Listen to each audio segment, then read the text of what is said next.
این آزادی چیه که انسان تا خود قیامت توی حسرت یاد داشتن یا نگه داشتن اونه؟ یه رازه، یه معماه، شاید هم یه امتیازه که از بدن تولد یا بهت داده میشه یا نه. هرچی که هست میل به خواستن اون خیلی خیلی زیاده. شاید هم این میل از خود اسارته که میاد. آخه پرنده توی قفسه که برای فردایی آزاد رویا و معنا میبافه. وگرنه اونی که آزاد زندگی میکنه غریزی آزادی رو هدف نه بلکه طبیعت زیست خودش میدونه. آدمی برای هر آنچه که نداره و نمیشناسه و درک از اون نداره کوه رو هم جا به جا میکنه.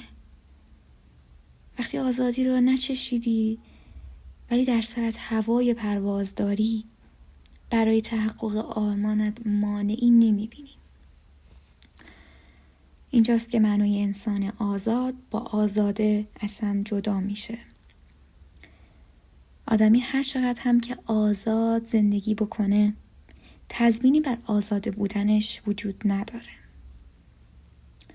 آزاده از دیدگاه من آن موجود دربندی است که چرخ روزگار او را اسیر گناه این و آن کرده و حال او تاوان فقر انسانیت در بالادستی هایش را با جان تکرار نشدنی خود می دهد.